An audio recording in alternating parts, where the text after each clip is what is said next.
Welcome back to Kerbal Derp program and our glorious conquest of the solar system. Since last we met, I've been developing a couple of different technologies and trying to amass enough money to upgrade some of our facilities. Right now, the vehicle assembly building is limited to 30 parts, which is a continuous bottleneck for me. I've designed a bunch of different ships, all with exactly 30 parts, because I need every part I can possibly get. But unfortunately, upgrading this is hellaciously expensive, 337,500. I have upgraded the tracking station and the mission control center so far, and had to do a bunch of random contracts, which they may make it into a little derp. I don't know. Some of them were rather amusing, but I didn't want to put it in a main episode because it's kind of boring. But the most interesting development we have so far is what I'm calling the Zenithar, which I figured if I'm going to be creating reusable rockets and different families and classes of them, they've got to have names like, Apollo, Ares, Delta, Titan. So I thought what could be more appropriate for the workhorse lifter for this first size of rocket. Obviously later on we'll have larger devices, than to call it Zenithar. So that's what we've got here. Let's see if I can get an example. The extremely high delta V probe works on this. Now there's a couple concepts I should probably cover when we're talking about reusable systems. Now normally when I'm looking at a rocket, what I'm concerned about is the total delta V for the last component. This is the little probe up here. I want to know the delta V because that tells me the total change in velocity that this whole system can accomplish. So, for instance, in this case, the first stage can move us by 2,326 meters a second. The second stage can do 2,585 meters a second, and this last stage can do an additional 5,400 meters a second, okay? And based on this, I can tell where in the solar system I want to go. For instance, in order to get into orbit, you need to have about 3,500, 600, 700 meters a second of delta V. So this thing can get into orbit with just the first two stages, and then this last stage can go somewhere else. Okay, so that's how we look at an entire spacecraft. But in a lot of cases, I'll be reusing this bottom part. So and the delta V of the bottom part, how much change in momentum it can give us, it's going to depend on the weight of the top payload that it's lifting. And so I can't really rate my reusable system here in terms of delta V. Instead, what we want to rate it in is in terms of payload to low Kerbal orbit. On Earth, it's low Earth orbit is the common term, like the delta V, or the Falcon 9, I think it's about 25,000 kilograms to low Earth orbit, but that's how you rate these booster systems. You rate them in terms of how much payload they can lift into low Kerbal orbit. I don't actually know the stats for the Zenithar. I haven't run those numbers. It's something greater than, let's see, how much this weigh? This weighs 1,390 kilograms. It's more than that because we can get up to 4,900 meters a second while carrying that, and like I said, it only takes about 3,700 to get into orbit. So now I'm curious. I'm just going to add weight until that comes out about even, and I've got to make it to where it's not something that will help us fly further, because that'll mess with the numbers. But if we just add another thing of liquid fuel, let's see what the delta V on that is. 3,300. Okay, so that's a little too much. Can't quite get that into orbit. Okay, this is about what we can lift into orbit, and that's 2,890 kilograms. So 2.9 metric tons is what the Zenithar. That's the payload rating for it. Okay, so there's one big flaw with the Zenithar. In general, I've been very happy with how it's performed so far, but the biggest flaw is the second stage has to have these fins, okay? because otherwise, once we decouple the first stage, the second stage has a tendency to flip over and go backwards first up into the atmosphere. So the fins are there to keep it stable. But because we have fins so far forward on the rocket, while the first stage is going, it has a tendency, it's not as bad, but it does try to flip over. Now, the reasonable solution to this problem is to add bigger fins to the lower stage. So small fins, bigger fins, everything's stable, everything's great. There's two problems with this. First of all, I'm at 30 parts. I can't add any more parts. And second of all, we need to go up head first, but then we need to come down tail first. And if I have a bunch of fins down here, what's going to happen is it's going to try and flip upside down while I'm trying to land it on these legs. So I haven't really come up with a solution to this yet. It's just a little unstable while it's going up. However, coming down with these air brakes and these legs, it's actually really easy to land. So you'll get to see that in a second. So right now I'm going to, let's see, what do I want to do? One of those rockets is already complete, so I will probably put it up. It is the polar satellite. And while we work on this, we will be finishing up these other 3 systems and the technology we're researching. Alright, so let's get to it. Alright, first up I'm going to go to the map view and try and figure out which direction this orbit is in. Okay, it looks like I need to fly south to start. Oh, and also I'm actually not going to fly this yet. I'm going to wait, because right now we're on the tip of Africa here, and if we fly south right now, we will be perpendicular to the orbit we want. We need to wait until we're actually right about there. We're not going to wait until we're there because the planet has some momentum, and then we'll end up going across like this. So we'll wait until we're about there, and then we'll launch. And in that case, it's going around that way. So we actually need to launch toward the north. Okay. So let's time warp a little bit here. Watch the planet turn gracefully. Okay. Alright, I think we're almost close enough. It's really difficult for me to judge this. And at what point of the planet's rotation you fire is going to depend on how quickly you expect to be able to get into orbit. Which I'm not sure with this particular payload. So I'm going to go ahead and we're going to do a quick save, and we're going to go ahead and launch now. And hopefully I won't flub it up. There's not a very good chance of that, though. One of the things that is a continual challenge for me, for reasons that I don't know because I have played this game a lot, is that when I'm launching, I know that right is right, and you know, that's generally the direction you turn in when you're launching, but I'm perpetually forgetting whether forward or back tips north or south. It's a confusing conundrum. I'm pretty sure forward will tip me north, but that remains to be seen. So this first stage, we're going to burn through tank 1 and through a significant portion of tank 2, and then we're going to drop it and then soft land it with the remaining fuel.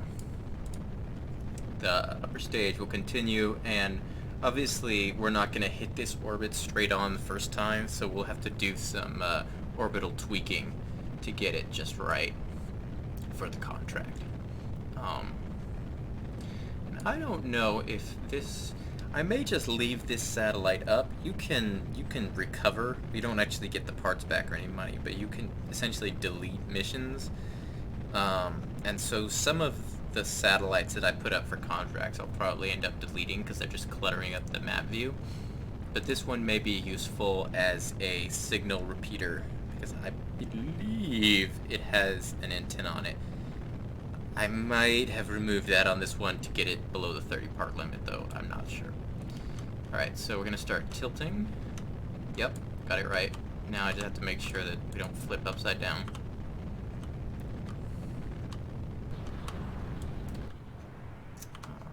stage 2 heading up.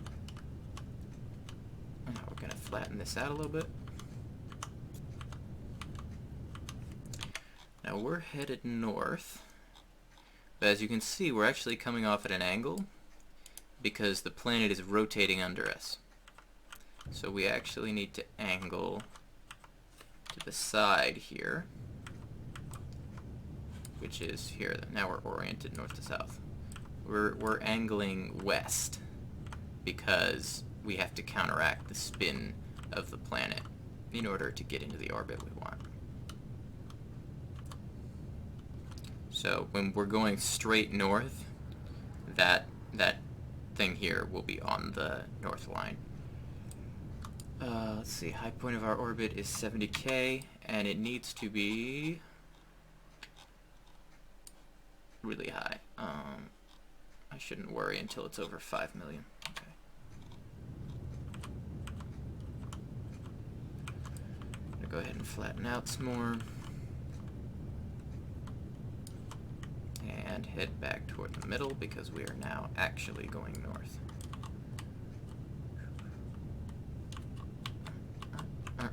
Roll. There we go. Alright. We appear to be healthy. High point is at 100K. So you see, like I said, we're off by a bit. They're not parallel, but they're pretty close. And our last stage here, the probe stage, has 5,400 meters a second at delta V. Barring lower thrust due to air pressure, some of these engines are less efficient near the surface.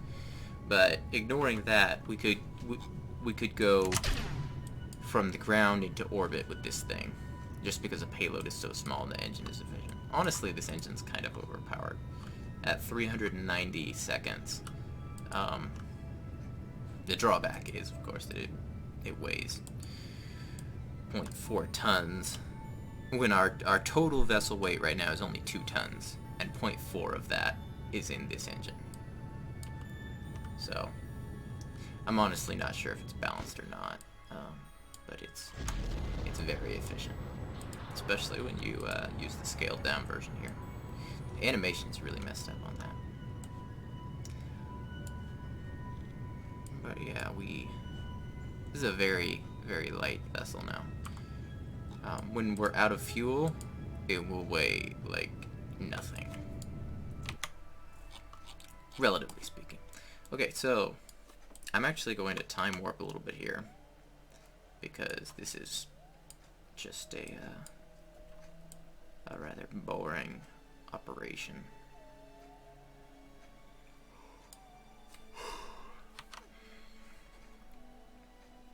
This thing does not have a lot of get up and go in its last stage.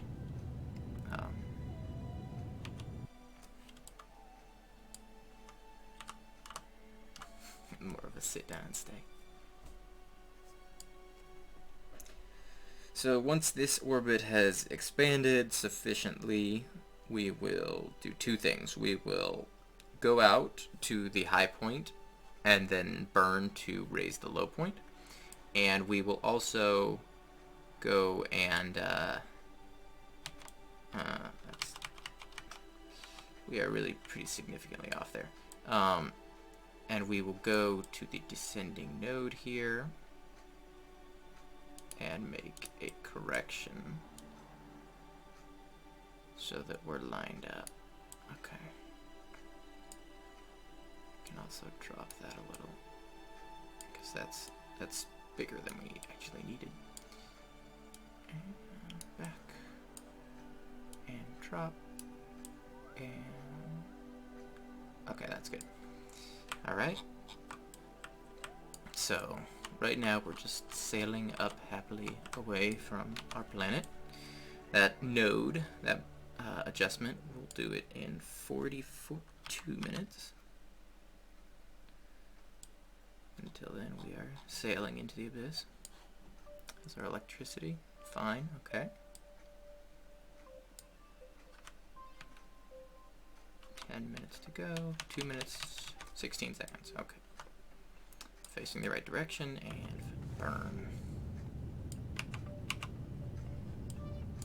Whew, camera's a little confused. Alright, we're almost over the North Pole, looks like. Yeah. Alright, we can see that our orbit is aligning correctly. Slight adjustment there. Throttle down. Okay. And then lastly, we just need to get up here. And all we need to do is burn straight across to size that up. Okay.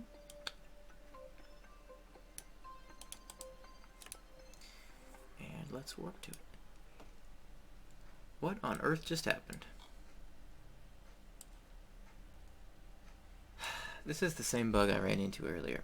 I told it to warp to the node, and instead it warped me past it halfway through the next orbit. Well, this is a problem. Obviously. Because we are currently set to crash into the South Pole.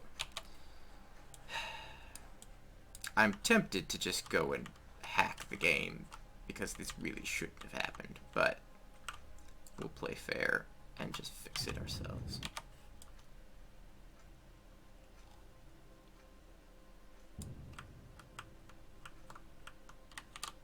So you can see the low end coming out. We are no longer on a crash trajectory.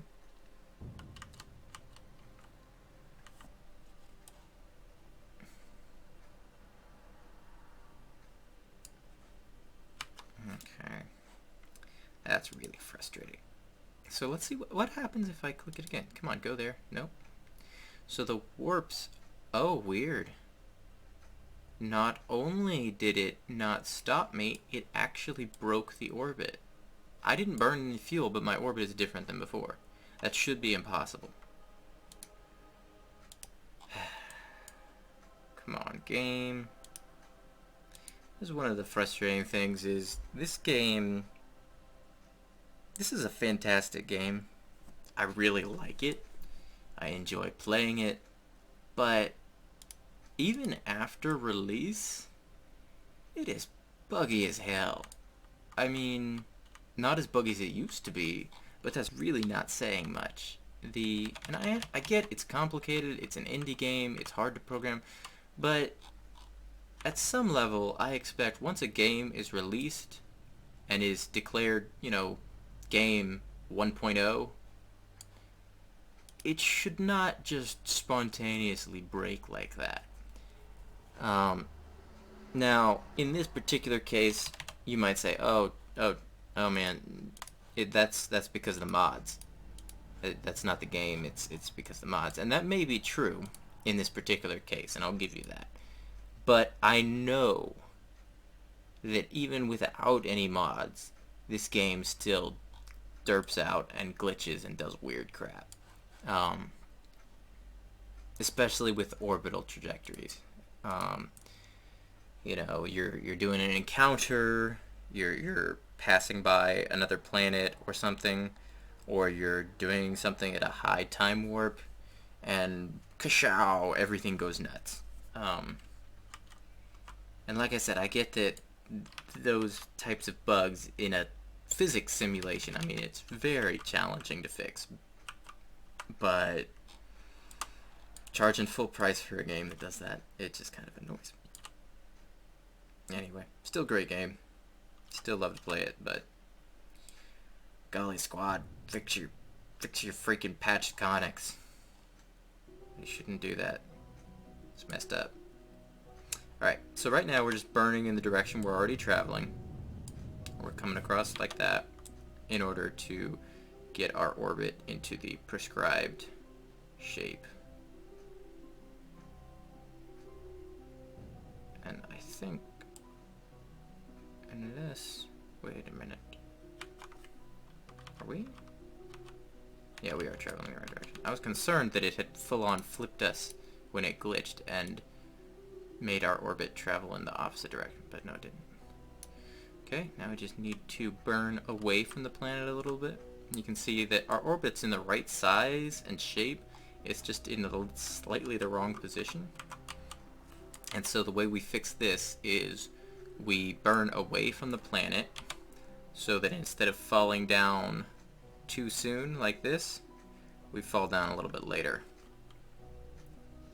That's just 50 meters a second. Ah, okay. Now if I keep this stable, that's probably close enough to satisfy the contract. Now you can see here we still have 3,461 meters a second at delta V. Now that is so much delta V that I could leave the Kerbal system entirely and make it to like Duna or something if I timed it right, and go land on Duna with this thing. It has so incredibly much delta V. And once again, that's because the payload is very small. Almost the entire ship is fuel. And so if I had like a manned pod in here, I wouldn't be able to go nearly that far. It does make me think maybe I should enable remote tech or something, because I could do that and I really shouldn't be able to do that this early in the game. Remote tech is a mod that makes it to where you can't control your probes unless you have an active radio connection with them. And it includes line of sight. So like if your tracking station's on the other side of the planet will block the signal and you can't control your probe.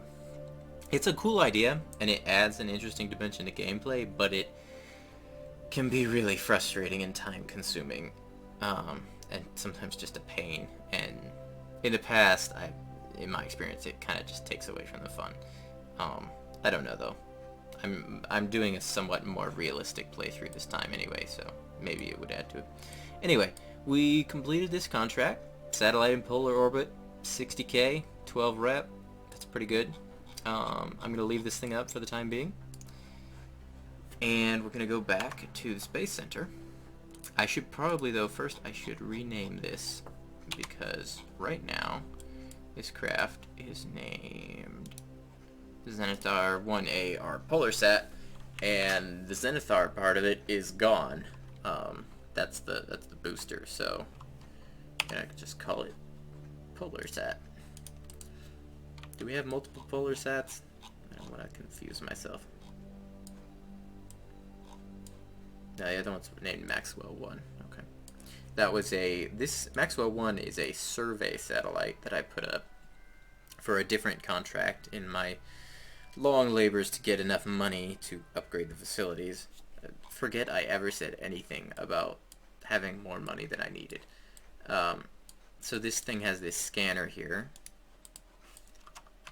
And what we did was we scanned Kerbal. You can see on the map view actually the part of the ground that it covers, and it goes around the planet and scans this. And as it orbits, the planet spins under it. And so it maps out, this is the North Pole, this is the South Pole, okay? And it maps out in these bands until it has the whole thing done. So this gives us an interesting little, apart from just, giving us the contract completion, it gives us an interesting little map of the surface of the planet. So anyway, in the future you can get like resource scanning things that will show you they'll show you where there's ores and stuff you can mine, etc., etc. It looks like, I wasn't aware of this, but it looks like that also shows the orbits of your other satellites. I'm not sure why there's not names on them, or maybe I'm just missing it. Or maybe it doesn't show that. I'm not sure. But it does have the trajectory overlaid. So Kerbal Space Center is right thereabouts. Alright. Speaking of Kerbal Space Center, I forgot to jump back to the Zenithar core that we dropped early in the mission. And then when I switched back to the Space Center view, it messed everything up. So it's a bug and it's my fault. So I'm going to go ahead and I already redid the mission and got it back into orbit because it reset us back to where we were before we had launched. And now we're going to try and land the first stage. Also, while we were doing all those orbital maneuvers, um, the other rockets finished construction, and so that's good. We should be able to go ahead and launch those soon.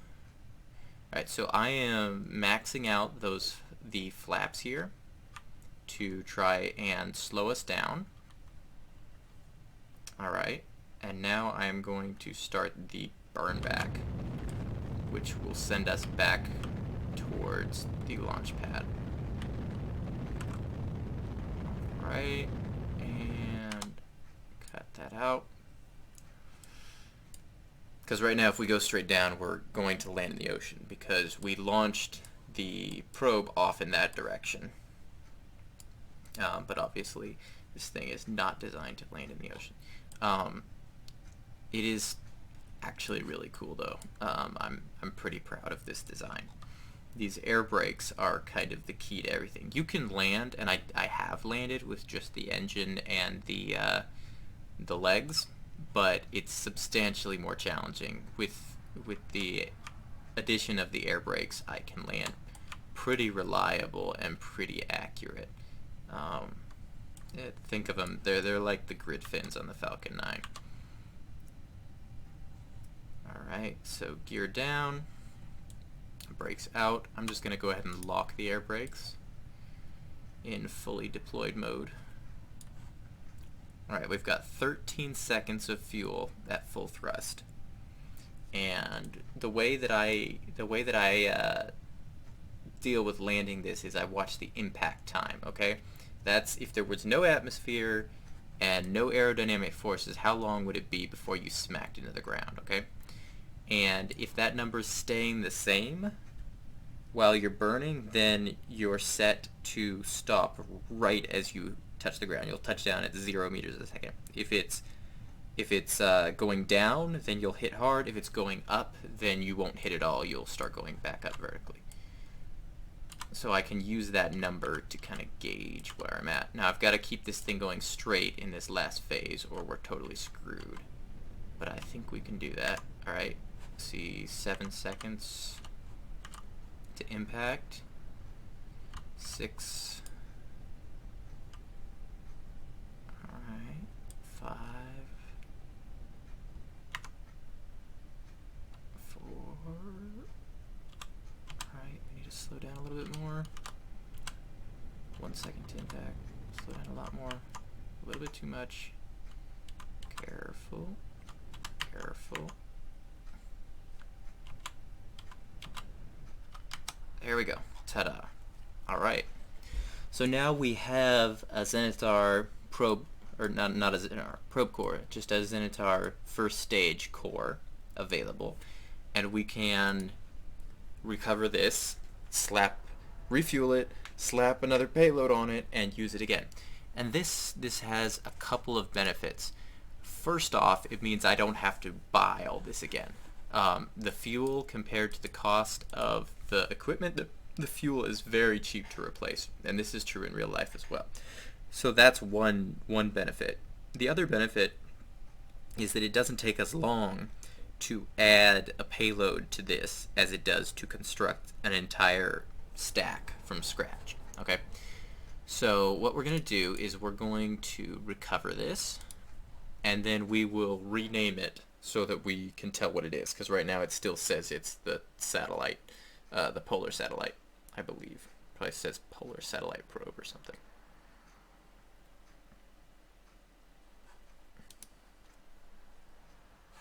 And the game crashed. Glorious.